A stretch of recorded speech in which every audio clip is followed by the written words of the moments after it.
السلام علیکم ورحمۃ اللہ وبرکاتہ۔ آج ہم لوگ پڑھیں گے رکوع نمبر 18 کا ترجمہ اور تفسیر۔ اعوذ باللہ من الشیطان الرجیم، بسم اللہ الرحمن الرحیم۔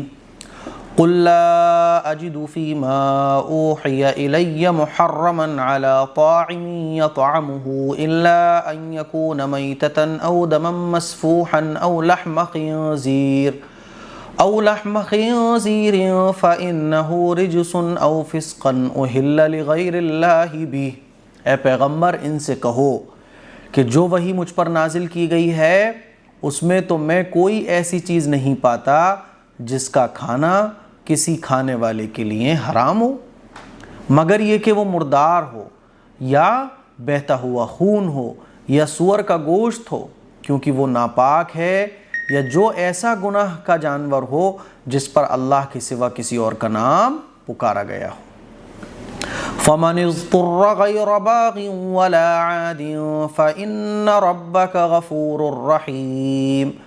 ہاں، جو شخص ان چیزوں میں سے کسی کے کھانے پر انتہائی مجبور ہو جائے جبکہ وہ لذت نہ حاصل کرنے کی غرض سے ایسا کر رہا ہو اور نہ ضرورت کی حد سے آگے بڑھے، تو بے شک اللہ بہت بخشنے والا بڑا مہربان ہے۔ تو صاحب اس آیت کا کیا مطلب ہے؟ پچھلے رکوع میں آپ لوگوں نے پڑھا تھا کہ مشرکین مکہ جو تھے نا، وہ طرح طرح کی چیزوں کو انہوں نے بنا کے رکھا ہوا تھا کہ یہ مردوں کے لیے حلال ہے لیکن عورتوں کے لیے حرام ہے، یہ عورتوں کے لیے حلال ہے اور یہ مردوں کے لیے بھی حلال ہے۔ تو ایسے انہوں نے بنا کے رکھا ہوا تھا، کچھ چیزوں کو انہوں نے بتوں کے نام پر وقف کر دیا تھا۔ پچھلے رکوع میں سب آپ نے پڑھا ہے۔ تو اللہ تعالیٰ اس رکوع میں یہ بیان کر رہا ہے کہ اے پیغمبر آپ ان سے کہو کہ مجھ پر جو وحی نازل کی گئی ہے اور مجھ پر جو اللہ تعالیٰ نے اپنے احکامات کو بھیجا ہے اس میں تو ایسی کوئی بات ہے نہیں ہے کہ یہ جو تم نے بنا کے رکھا ہوا ہے، ہاں یہ چیزیں حرام ہیں، باقی تم نے یہ جو چیزیں بنا کے رکھی ہوئی ہیں یہ تو حرام نہیں ہے، تو تم کس بیس پر اس کو حرام قرار دیتے ہو؟ حرام تو یہ چیزیں ہیں۔ کیا کیا چیزیں حرام ہیں؟ دم مسفوح۔ دم مسفوح کس کو کہا جاتا ہے؟ جب ہم جانور کو ذبح کرتے ہیں تو جانور کو ذبح کرتے وقت جو خون نکلتا ہے اس کو دم مسفوح کہا جاتا ہے۔ خنزیر کا گوشت، سور کا گوشت، کچھ لوگ بولتے ہیں کہ سور نہیں کہنا چاہیے، پہلے ہم بچپن میں یہی سنتے تھے کہ سور نہیں کہنا چاہیے، اس سے زبان ناپاک ہو جاتی ہے، تو وہ کہتے تھے گندا جانور ہے نا، وہ گندا جانور۔ تو یہ ایک لینگویج ہے، سور کہہ لو، پگ کہہ لو، خنزیر کہہ لو، تو ہندی میں اردو میں سور کہا جاتا ہے، انگریزی میں پگ کہا جاتا ہے، خنزیر عربی میں کہا جاتا ہے۔ تو اس سے کوئی زبان ناپاک نہیں ہوتی ہے، پر یہ تو ایک جانور کا نام ہے بس۔ تو خنزیر کا گوشت ہے، اسی طرح سے وہ جانور جو غیر اللہ کے نام پر ذبح کیا جائے وہ بھی حرام ہوتا ہے۔ تو اللہ تعالیٰ فرما رہا ہے یہ حرام ہے۔ باقی یہ بھی، اور اگر کوئی شخص مجبور ہو جائے، مان لیجئے کوئی قید میں ہے یا کوئی ایسی جگہ پر ہے جہاں پر اس کو کھانے کو کچھ نہیں مل رہا ہے، اگر اس کو کھانے کو کچھ نہ ملے تو وہ بھوک سے تڑپ تڑپ کر مر جائے گا، تو پھر یہ جو حرام چیزیں ہیں یہ بھی ضرورت کے بقدر حلال ہو جاتی ہیں۔ ٹھیک ہے، اللہ تعالیٰ اس بات کو اس میں بیان فرما رہا ہے۔ کلیئر ہے؟ دیکھیے، قل اے پیغمبر ان سے کہہ دو، لا اجدو میں نہیں پاتا ہوں، فیما اس وحی میں، اوحی الیہ جو میری طرف کی جاتی ہے، محرمن کوئی حرام چیز، علی طاعم کھانے والے پر، یطعمہ جس کو وہ کھاتا ہے، الا مگر ان یکونا کہ وہ چیز ہو میتتن مردہ چیز حرام ہے۔ مان لیجیے کوئی جانور مر گیا تو اب اس کو ذبح نہیں کیا جا سکتا، زندہ جانور کو ذبح کیا جائے گا۔ مردہ صرف ایک مچھلی ہے جو مردہ بھی حلال ہے، مچھلی کے علاوہ اور باقی چیزیں مردہ حلال نہیں ہیں۔ او دمم مسفوح، دم مسفوح، او لحم خنزیر یا خنزیر کا گوشت، خنزیر یہ حرام ہے، چاہے جتنا بہترین طریقے سے اس کو پالا جائے بہرحال یہ حرام ہے۔ فَإِنَّهُ رِجْسٌ کیونکہ یہ گندگی ہیں، یہ ناپاک ہیں۔ او فسقن یا ایسا جانور اہل جو حلال کیا جائے لغیر اللہ بھی، اللہ کے علاوہ کے نام پر، تو اسی لیے غیر مسلم کا ذبیحہ یہ حرام ہوتا ہے، حلال نہیں ہوتا۔ آگے دیکھیے، فمن تو جو شخص اضطر مجبور ہو جائے، غیر باغن جبکہ لذت حاصل کرنا اس کا مقصد نہ ہو، ولا عادن اور حد سے آگے بڑھنا اس کا مقصد نہ ہو، فَإِنَّ تو بے شک ربک آپ کا رب غفور غفور ہے، رحیم رحم کرنے والا ہے۔ جیسے اس وقت غزہ کے اندر آپ دیکھیے کھانے پینے کے ایسے لالے پڑے ہوئے ہیں، وہاں کے لوگ سمندر کے کچھوے تک کھانے کو مجبور ہو گئے ہیں۔ تو ایسی بھوکمری کا عالم وہاں ہو چکا ہے کہ وہاں جان بچانے کے لیے لوگ ایک ایک لقمے کو محتاج ہو رہے ہیں۔ تو پھر جب جان بچانے کی بات آئے گی تو اللہ تعالیٰ نے جو حرام چیزیں بنائی ہیں نا، ان کو بھی جان بچانے کے لیے کھایا جا سکتا ہے۔ اتنی اللہ کے نزدیک جان کی اہمیت ہے، بات سمجھ آ رہی ہے؟ تو اسی بات کو اللہ تعالیٰ نے اس آیت میں بیان کیا ہے۔ آگے دیکھیے، اچھا یہودیوں پر اللہ تعالیٰ نے بہت ساری چیزیں حرام کر دی تھیں، یہودیوں پر جو احکامات ہیں وہ بہت سخت تھے۔ آگے دیکھیے، یہ اس لیے سمجھنا ضروری ہے تاکہ آپ کو آگے کا ترجمہ سمجھ میں آ جائے۔ وَعَلَى الَّذِينَ هَادُوا حَرَّمْنَا كُلَّ ذِي ظُفُرٍ، اور یہودیوں پر ہم نے ہر ناخون والے جانور کو حرام کر دیا تھا۔ ہمارے یہاں اسلام میں تو یہ ہے نا کہ جس جانور کے آگے کے دانت نکیلے ہوتے ہیں، یعنی جو چیر پھاڑ کر کے کھاتا ہے، جیسے کہ شیر ہے، اسی طرح سے چیتا ہے نا، جو اپنے دانتوں سے نوچ نوچ کر کھاتے ہیں وہ جانور حرام ہیں۔ اور جو نوچ نوچ کر نہیں کھاتے اور پانی زبان سے پیتے ہیں، تو جیسے کہ بکری ہے، بکرا ہے، ان کو آپ دیکھیں گے یہ پنجوں سے نوچ کر اور دانتوں سے نہیں کھاتے۔ تو جنگلی جو جانور ہے وہ حرام ہے اسلام کے اندر۔ لیکن یہودیوں پر اللہ تعالیٰ نے ہر ناخن والے جانور کو حرام کر دیا تھا۔ یہودیوں پر احکامات بہت سخت تھے، بلکہ بعض ایسے بھی احکام تھے کہ اگر کپڑے پر کوئی ناپاکی لگ جائے تو دھلنے سے وہ پاک نہیں ہوگا، اس کو کاٹنا پڑے گا۔ ان پر اتنے سخت احکامات ان کی نالائقیوں ہی کی وجہ سے تھے۔ اللہ تعالیٰ اسی بات کو بیان فرما رہا ہے، اور یہودیوں پر ہم نے ہر ناخن والے جانور کو حرام کر دیا تھا۔ وَمِنَ الْبَقَرِ وَالْغَنَمِ حَرَّمْنَا عَلَيْهِمْ شُحُومَهُمَا إِلَّا مَا حَمَلَتْ ظُهُورُهُمَا أَوِ الْحَوَايَا أَوْ مَا اخْتَلَطَ بِعَظْمٍ، اور بکری کے اجزاء میں سے ان کی چربیاں ہم نے حرام کی تھیں۔ بکری حلال ہے یہودیوں پر تھی، لیکن چربیاں حرام تھیں۔ البتہ جو چربی ان کی پشت پر، ان کی پیٹھ پر، یعنی پیٹھ پر جو چربی ہوتی تھی وہ ان کے لیے حلال تھی، یا آنتوں پر لگی ہو یا جو کسی ہڈی سے ملی ہوئی ہو وہ مستثنا تھی، یعنی وہ حرام نہیں تھی۔ اب ایسے احکام ان کے اوپر کیوں تھے؟ تو آپ ایسے سمجھو جیسے ایک ڈاکٹر ہوتا ہے، دو مریض ہیں، دونوں کو بخار آ رہا ہے، لیکن دوا دونوں کو الگ الگ دی جا رہی ہے، طبیعت کی وجہ سے، مزاج کی وجہ سے۔ ایسے ہی یہودیوں پر اللہ تعالیٰ نے جو احکام نازل کی ان کے حساب سے، جیسے آپ دیکھیں ہم لوگ اسپائسی چیزیں کھاتے ہیں، دوسرے ملکوں میں آپ جائیں تو وہاں پہ نمک مرچ مسالے بالکل بھی نہیں کھائے جاتے، تو الگ الگ طبیعتیں ہیں۔ ایسے ہی اللہ تعالیٰ نے شریعتیں بھی الگ الگ دی ہیں جن میں احکام الگ الگ تھے۔ بنیادی تعلیم ایک ہی تھی، یعنی اللہ کو ایک ماننا، آگے آئے گا اس کا ذکر، ٹھیک ہے؟ یہ کیوں تھا؟ ذَلِكَ جَزَيْنَاهُمْ بِبَغْيِهِمْ، یہ ہم نے ان کو ان کی سرکشی کی سزا دی تھی۔ وَإِنَّا لَصَادِقُونَ، اور پورا یقین رکھو کہ ہم سچے ہیں۔ اس آیت میں اللہ تعالیٰ نے بیان کیا تم نے یہ جو کچھ بنا کے رکھا ہوا ہے اس کا تو کوئی کانسیپٹ ہی نہیں ہے۔ ہاں یہودیوں پر ہم نے سخت احکامات رکھے تھے اور ان کے لیے ہر ناخون والا جانور حرام تھا، اور بکری اور اسی طرح سے جو گائے وغیرہ جو حلال جانور تھے ان میں بھی ان کی چربیاں اور ایسے ایسے حرام تھیں اور یہ جائز تھیں۔ تو اللہ تعالیٰ نے اس کو بیان کیا ہے۔ چلیے دیکھیے، وَعَلَى الَّذِينَ، اور یہودیوں پر، وَعَلَى الَّذِينَ هَادُوا، یہودیوں پر حرمنا ہم نے حرام قرار دیا تھا، كُلَّ ذِي ظُفُرٍ، ہر ناخون والے جانور کو، وَمِنَ الْبَقَرِ، اور گائے میں سے، والغنم، اور بکری میں سے، حرمنا علیہم، ہم نے ان کے اوپر حرام قرار دیا تھا، شحومہما، ان کی چربیوں کو، الا، مگر وہ چربی، حملت ظہورہما، جو ان کی پیٹھ پر لگی ہوتی تھی، او الحوایا، یا ان کی آنتوں پر، او مختلط بعظم، یا جو ان کی ہڈیوں پر لگی ہوتی تھی وہ جائز تھی۔ ذالک، یہ اس وجہ سے تھا، جزیناہم، ہم نے ان کو دیا تھا، ببغیہم، ان کی نافرمانی اور نالائقی کی وجہ سے ایسے ان کو احکامات دیے تھے۔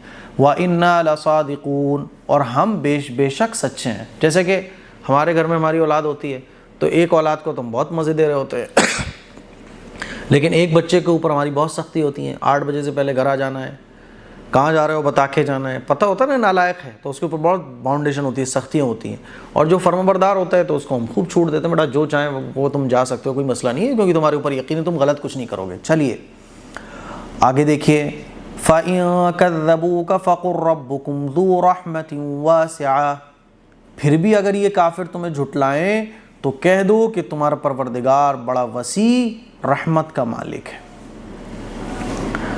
جھٹنے والوں سے یہاں یہودی مراد ہیں، کیونکہ یہودی حضور علیہ الصلوۃ والسلام کو جھٹلاتے تھے، اور پیچھے جو بات ذکر کی گئی ہے کہ یہودیوں پر یہ چیزیں حرام ہیں، لیکن اس میں مشرکین مکہ بھی مراد ہیں، کیونکہ مشرکین مکہ نے بھی تو بہت ساری چیزوں کو ایسے ڈیوائڈ کر کے رکھا ہوا تھا، تو مشرکین مکہ سے اور یہودیوں سے دونوں سے کہا جا رہا ہے کہ بھائی یہ تم نے کہاں سے بنا کے رکھا ہوا ہے۔ ہاں یہودیوں پر اللہ تعالیٰ نے ان چیزوں کو حرام قرار دیا تھا، پھر اللہ تعالیٰ فرما رہا ہے کہ اگر پھر بھی یہ دونوں گروپ آپ کو جھٹلا رہے ہیں تو آپ چھوڑ دیجئے ان کو۔ وَلَا يُرَدُّ بَأْسُهُ عَنِ الْقَوْمِ الْمُجْرِمِينَ، اور اس کے عذاب کو مجرموں سے ٹلایا نہیں جا سکتا۔ اللہ کا عذاب آ کر رہے گا، تمہیں لگ رہا ہے کہ تم سرکشی اور نالائقی کرنے کے بعد بھی جو ہے نا مزے کر رہے ہو، اللہ کا عذاب تو نہیں آ رہا ہے، لیکن تمہاری بھول ہے، اللہ کا عذاب آئے گا۔ فَإِن كَذَّبُوكَ، پھر اگر یہ لوگ آپ کو جھٹلائیں، فَقُلْ، تو آپ کہہ دیجئے، رَبُّكُمْ، آپ کے رب، ذو رحمت، رحمت والا ہے، واسعہ، خوب وسعت والا ہے، اللہ ڈھیل دیتا ہے، مہلت دیتا ہے توبہ کے لیے، اور اس لیے بھی دیتا ہے کہ جو من کر لو تم، بتائیں گے پھر بعد میں۔ وَلَا يُرَدُّ، اور ٹلایا نہیں جا سکتا، بَأْسُهُ، اللہ کے عذاب کو، عَنِ الْقَوْمِ الْمُجْرِمِينَ، مجرم قوم سے۔ آگے دیکھیے، سَيَقُولُ الَّذِينَ أَشْرَكُوا لَوْ شَاءَ اللَّهُ مَا أَشْرَكْنَا وَلَا آبَاؤُنَا وَلَا حَرَّمْنَا مِن شَيْءٍ، جن لوگوں نے شرک اپنایا ہوا ہے وہ یہ کہیں گے کہ اگر اللہ چاہتا تو نہ ہم شرک کرتے، نہ ہمارے باپ دادا، اور نہ ہم کسی بھی چیز کو حرام قرار دیتے۔ یہ وہی بیہودہ دلیل ہے جو لوگ یہ کہتے تھے کہ مطالبات کرتے تھے کہ اچھا بھائی فرشتہ ہمیں کیوں نظر نہیں آ رہا ہے، اچھا ڈائریکٹ اللہ ہم سے کیوں نہیں بول رہا ہے، چلو اچھا اگر اللہ سب کچھ کر سکتا ہے تو ہمیں شرک سے روک لے، اللہ ہمیں ہدایت تو دے سکتا ہے نا، کیوں نہیں دے رہا ہے؟ تو اس کا جواب بھی میں نے آپ کو کئی بار بتایا کہ پھر یہ دنیا دارالامتحان ہے، پھر امتحان کیا رہ جائے گا؟ امتحان ہال میں آپ دیکھیے، ایگزام ہال میں ٹیچر دیکھ رہا ہوتا ہے کہ یہ بچہ کچھ نہیں کر رہا ہے، اس کو لکھنا پڑھنا کچھ بھی نہیں آ رہا ہے، ٹیچر بتا سکتا ہے لیکن کیوں نہیں بتاتا؟ بھائی امتحان ہال چل رہا ہے، آپ محنت کر کے کیوں نہیں آئے؟ یہاں تو اللہ تعالیٰ نے دنیا کو امتحان کا بنایا اور سب بتا دیا کہ دیکھو یہ ہے، یہ کرو گے تو ایسا ہوگا، یہ کرو گے تو ایسا ہوگا، تو دنیا امتحان کی جگہ ہے۔ سَيَقُولُ الَّذِينَ، اچھا، كَذَلِكَ كَذَّبَ الَّذِينَ مِن قَبْلِهِمْ حَتَّى ذَاقُوا بَأْسَنَا، ان سے پہلے کے لوگوں نے بھی اسی طرح رسولوں کو جھٹلایا تھا۔ اللہ تعالیٰ فرما رہا ہے ان سے پہلے کے لوگوں نے بھی رسولوں کو جھٹلایا، جیسے ہی آپ کو جھٹلا رہے ہیں، یہاں تک کہ انہوں نے ہمارے عذاب کا مزہ چکھ لیا، ان کے اوپر عذاب آ گیا، کسی پر طوفان کا عذاب آیا، کسی پر زلزلے آئے، کسی کو بندر اور خنزیر بنا دیا گیا۔ قُلْ هَلْ عِندَكُم مِّنْ عِلْمٍ فَتُخْرِجُوهُ لَنَا، تم ان سے کہو کہ کیا تمہارے پاس کوئی علم ہے جو ہمارے سامنے نکال کر پیش کر سکو؟ یہ جو تم طرح طرح کی خرافاتوں میں مبتلا ہو، تمہارے پاس کچھ علم ہے، کوئی دلیل ہے، کوئی پروف ہے؟ تم یہ جو کہتے ہو کہ تمہیں یہ اللہ نے بتایا ہے، تو کوئی دلیل ہے تو بتاؤ۔ إِن تَتَّبِعُونَ إِلَّا الظَّنَّ وَإِنْ أَنْتُمْ إِلَّا تَخْرُصُونَ، تم جس چیز کے پیچھے چل رہے ہو وہ گمان کے سوا کچھ نہیں ہے، اور تمہارا کام اس کے سوا کچھ نہیں ہے کہ وہمی اندازے لگاتے رہو، یہودی ہو، مشرکین مکہ ہوں، کوئی بھی ہو، جن چیزوں کو یہ فالو کر رہے ہیں۔ عیسائیوں نے حضرت عیسیٰ علیہ السلام کو خدا کا بیٹا قرار دے دیا، اور نہ جانے کیا کیا، تو کچھ بھی اس کی دلیل تمہارے پاس نہیں ہے۔ دلیل تو لا کے دکھاؤ کہ پیغمبروں کی تعلیم یہ ہے کہ حضرت عیسیٰ علیہ السلام نے یہ کہا تھا کہ تم مجھے خدا کا بیٹا مانو، وہ تو یہ کہتے تھے میں اللہ کا بندہ ہوں۔ مشرکین مکہ جو یہ کہتے ہیں کہ تمہارے پاس کوئی دلیل ہے، یہ تم نے بنا کے رکھا ہے کہ یہ حرام یہ حلال، اور یہ خدا کی طاقت ان کو بھی ملی ہوئی ہے، کہاں ہے؟ یہودی جو یہ کہتے ہیں کہاں ہیں؟ کوئی دلیل نہیں ہے تمہارے پاس۔ اور ہم جو کہتے ہیں وہ دلیل ہے، دیکھو یہ پچھلے پیغمبروں کے واقعات، پیغمبر نے معجزات دکھا دیے، پیغمبر علیہ الصلوۃ والسلام نے پچھلے پیغمبروں کی تعلیمات جو خود ان کی کتابوں میں تھی وہ بتا دی، حالانکہ اس تعلیمات کو چھپاتے تھے۔ تو اللہ تعالیٰ فرما رہا ہے سیقول ان قریب کہیں گے الذین اشرکوا، وہ لوگ جو مشرک ہیں، لو اگر شاء اللہ، اللہ چاہتا، ما اشرکنا تو ہم شرک نہیں کرتے، ولا آباؤنا اور نہ ہمارے آبا و اجداد، ولا حرمنا من شیء، ولا حرمنا اور ہم نہیں قرار دیتے حرام من شیء کسی چیز کو، کذالک اسی طرح، کذب الذین کذب جھٹلایا، الذین ان لوگوں نے من قبل جو ان سے پہلے گزرے، کس کو جھٹلایا؟ پیغمبروں کو، حتیٰ یہاں تک کہ ذاقوا ان لوگوں نے چکھ لیا بأسنا ہمارے عذاب کو، قل آپ فرما دیجئے هل عندکم کیا تمہارے پاس کچھ ہے، من علم کوئی علم ہے، فتخرجوہ تو تم اس کو لاؤ، لنا ہمارے سامنے۔ آج بھی پوری دنیا والوں کو اللہ تعالیٰ کی کتاب چیلنج کر رہی ہے کہ بھائی تم یہ جو کہتے ہو ایسا ویسا ویسا ویسا ویسا، اس کی کوئی دلیل ہے، کوئی لاجک ہے، کیسے آیا؟ لیکن آپ اسلامی چیزوں کو دیکھو تو ایک ایک چیز سینہ بسینہ کتابوں کے ذریعے اے ٹو زیڈ، سیڑھی بسیڑھی، ایک اسٹیپ بائی اسٹیپ حضور علیہ السلام سے جا کے ملتی ہے۔ لیکن تم جو یہ کہتے ہو اس کی بنیاد کیا ہے، بیس کیا ہے؟ کچھ بھی نہیں ہے۔ تتبعون تم نہیں اتباع کر رہے ہو الا الظن مگر ظن کی، گمان کی، یعنی تم جس چیز کو فالو کر رہے ہو وہ تمہاری ہی اپنی بنائی ہوئی ہے، اس کی کوئی حقیقت نہیں ہے، یہ اللہ کی طرف سے، خدا کی طرف سے۔ وَإِنْ أَنْتُمْ اور نہیں ہو تم إِلَّا تَخْرُصُونَ مگر اندازے لگانے والے، اندازے ہی لگاتے رہتے ہو، یعنی تمہاری اٹکل ہیں، تم نے خود سے ہی ان چیزوں کو بنا کے رکھا ہوا ہے۔ آگے دیکھیے قُلْ فَلِلَّهِ الْحُجَّةُ الْبَالِغَةُ، اے پیغمبر ان سے کہو کہ ایسی دلیل تو اللہ ہی کی ہے جو دلوں تک پہنچنے والی ہے۔ تم یہ جو دلیلیں پیش کر رہے ہو یہ دلوں کو چھونے کی بات تو بہت دور کی بات ہے، بچوں جیسی باتیں ہیں یہ۔ آج آپ دیکھیے غیروں کے طریقوں کو تو بچوں جیسے لگتے ہیں، جیسے بچوں کے کوئی کھیل ہوتے ہیں، اور اسلام کی آپ تعلیمات کو اگر غور کریں گے تو لگتا ہے کہ یہ کسی انسان کی نہیں ہے بلکہ یہ کسی بنانے والے کریٹر کی تعلیم ہے۔ تو اللہ تعالیٰ فرما رہا ہے کہ ایسی دلیل تو اللہ ہی کی ہے جو دلوں تک پہنچنے والی ہے۔ فَلَوْ شَاءَ لَهَدَاكُمْ أَجْمَعِينَ، چنانچہ اگر وہ چاہتا تو تم سب کو زبردستی ہدایت پر لے آتا، وہ چاہتا تو زبردستی ہدایت پر لے آتا، لیکن تم مجبور ہو جاتے۔ تو پھر جب آدمی مجبور ہو جائے تو پھر اس کی چاہت کہاں پتہ چلتی ہے، پھر ایگزام کہاں باقی رہا۔ دیکھیے قل آپ فرما دیجئے فَلِلَّهِ کہ اللہ ہی کی دلیل ہے، حجت البالغہ، اللہ ہی کی دلیل ہے بالغہ جو دلوں تک پہنچتی ہے۔ فَلَوْ شَاءَ تو اگر چاہتا، شاء اللہ چاہتا، لَهَدَاكُمْ تو تم سب کو ہدایت دے دیتا، اجمعین تم سب کے سب کو ہدایت دے دیتا، لیکن اللہ ہدایت نہیں دیتا کیونکہ دنیا دارالامتحان ہے، جب تک ہم نہیں چاہیں گے اللہ تعالیٰ ہدایت نہیں دیتا۔ اللہ نے اس دنیا کا قانون یہ بنا دیا ہے کہ بندہ جس کام میں کوشش کرتا ہے وہ کام اللہ تعالیٰ اس کے لیے آسان کر دیتا ہے۔ ہدایت کو پانا وہ چاہتا ہے تو ہدایت پانا اس کے لیے آسان ہو جاتا ہے، اور وہ گمراہی کو پانا چاہتا ہے تو گمراہی کا راستہ اس کے لیے آسان ہو جاتا ہے۔ اسی لیے وہ کہا جاتا ہے نا لا آف اٹریکشن، اس کا مطلب کیا ہے؟ یہی ہے کہ دنیا کا اللہ تعالیٰ نے نظام یہ رکھا ہے کہ جو جس کے لیے محنت کرے گا اللہ تعالیٰ اس کو اس کے لیے آسان کر دے گا۔ قُلْ هَلُمَّ شُهَدَاءَكُمُ الَّذِينَ يَشْهَدُونَ أَنَّ اللَّهَ حَرَّمَ هَذَا، چنانچہ اگر اچھا ان سے کہو کہ اپنے وہ گواہ ذرا سامنے تو لاؤ جو یہ گواہی دیں کہ اللہ نے ان چیزوں کو حرام قرار دیا ہے۔ بھئی یہ جو تم بنا رہے ہو یہ حرام، یہ حلال، یہ صحیح، یہ غلط، تو یہ تم نے بنا کے رکھا ہے، کس نے بتایا تمہیں؟ کیا اللہ کے پیغمبر نے بتایا؟ کہ اللہ کے بھیجے ہوئے کسی فرشتے نے بتایا؟ کس نے بتایا؟ اللہ فرما رہا ہے کہ اگر ایسے کوئی گواہ ہیں تو ان کو لاؤ تو صحیح۔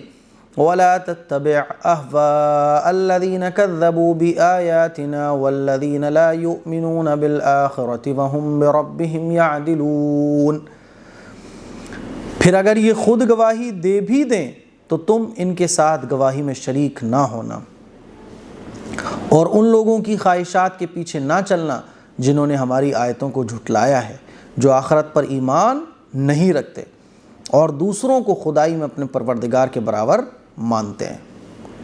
اللہ تعالیٰ فرما رہا ہے کہ خود گواہی دے دیں، نہ مانیں، فضول کی دلیلیں پیش کریں، تب بھی ان کی باتوں پر یقین نہ لانا۔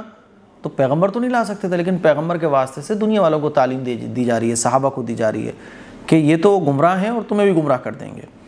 قل آپ فرما دیجئے ہلما تم لاؤ تو صحیح، شہداکم اپنے گواہ، الذین جو گواہی دیں اس بات پر، ان اللہ کہ اللہ نے حرم ھذا ان چیزوں کو حرام قرار دے دیا ہے۔ فإن پھر اگر شہدوا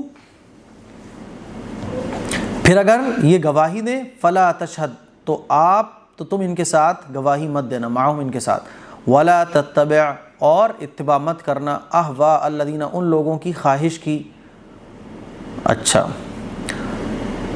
الذین کذبوا جنہوں نے جھٹلایا بآیاتنا ہماری نشانیوں کو، یعنی اللہ تعالیٰ تعلیم دے رہا ہے کہ دیکھو ان لوگوں کی ذرا سی بھی بات کے پیچھے مت چلنا، ان کی ذرا سی بھی بات مت مان لینا، والذین اور وہ لوگ لا یؤمنون جو ایمان نہیں رکھتے ہیں بالآخرہ آخرت پر، وہم بربہم اور وہ اپنے رب کے ساتھ یعدلون دوسروں کو شریک ٹھہراتے ہیں۔ تو یہ اللہ تعالیٰ نے نصیحت کی باتیں، اور یہ بات اللہ تعالیٰ نے بیان فرمائی کہ ان کے پاس کوئی دلیل نہیں ہے، کچھ بھی نہیں ہے۔ اس رکوع میں اللہ تعالیٰ نے اس بات کو بیان کیا ہے۔ تو آج ہمارا 18 رکوع کمپلیٹ ہو گیا، کل انشاءاللہ ہم لوگ رکوع نمبر 19 کو پڑھیں گے، جس میں اللہ تعالیٰ انہی بات کو اور آگے اچھے طریقے سے سمجھا رہا ہے، اور اللہ تعالیٰ ان لوگوں کو سمجھانے کی کوشش کر رہا ہے، بلکہ قیامت تک آنے والے انسانوں کو سمجھانے کی کوشش کر رہا ہے، دیکھو ہدایت پر آ جاؤ۔ مجھے امید ہے کہ آج کا رکوع آپ کو اچھے طریقے سے سمجھ آ گیا ہوگا۔ اس کلپ کو شیئر کریں، دوسروں تک پہنچائیں۔ السلام علیکم ورحمۃ اللہ وبرکاتہ۔